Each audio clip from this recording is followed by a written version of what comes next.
menjatuhkan pidana kepada terdakwa Thomas Trikasih Lembong, oleh karena itu dengan pidana penjara selama 4 tahun dan 6 bulan. Atas pertimbangan persetujuan DPR RI tentang pemberian abolisi terhadap saudara Tom Lembong.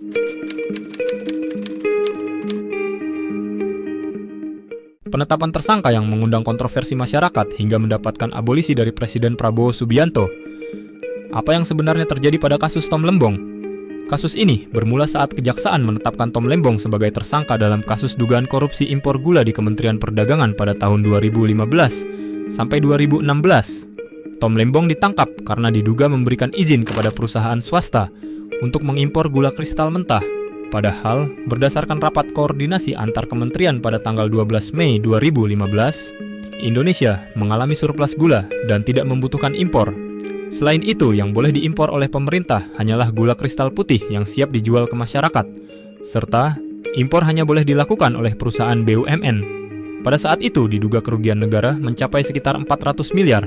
Namun, Kejaksaan Agung belum mengantongi bukti aliran dana tersebut ke Tom Lembong dan mengatakan masih akan melakukan penelusuran terhadap aliran dana tersebut. Lalu bagaimana fakta yang terjadi? Mari kita bahas.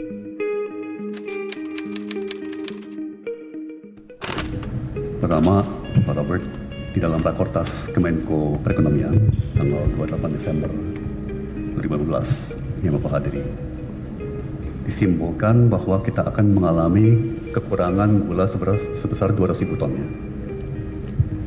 Jadi dapat dipastikan bahwa kita sudah pasti tidak mengalami surplus gula di 2015, apalagi di 2016 ya. Betul? Ya. Terima kasih. Berdasarkan fakta persidangan dapat disimpulkan bahwa Indonesia mengalami defisit gula pada tahun 2016. Keputusan Tom Lembong untuk melakukan impor gula cukup rasional guna menjaga pasokan dan kestabilan harga.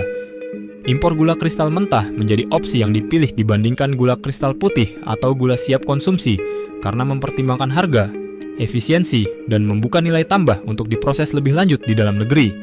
Selain itu, impor GKM juga tidak bisa dilakukan BUMN karena keterbatasan teknis dan aturan, sehingga diperlukan jasa perusahaan swasta.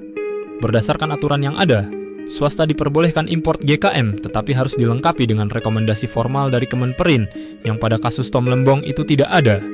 Walaupun Tom Lembong mengatakan sudah melakukan koordinasi dengan antar kementerian terkait, walaupun tidak dalam bentuk formal. Nah, disinilah kesalahan dari Tom Lembong.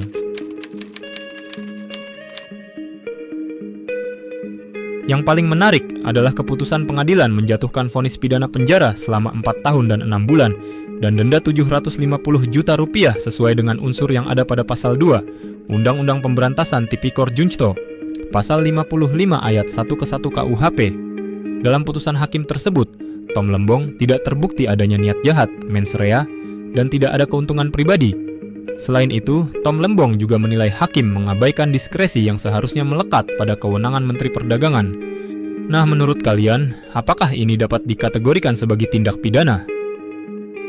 Karena merasa janggal, pihak Tom Lembong mengajukan memori banding pada tanggal 9 Juli 2025. Setelah itu, pada tanggal 31 Juli, DPR mengadakan konferensi pers mengumumkan pemberian abolisi kepada Tom Lembong dan amnesti kepada 1.116 terpidana lain. Pada Jumat, tanggal 1 Agustus, akhirnya Tom Lembong sudah bebas dari penjara. Menurutmu, apakah ada unsur politis dalam kasus Tom Lembong ini? Tulis di kolom komentar ya. Sampai jumpa di cerita selanjutnya, hanya di Narata Story.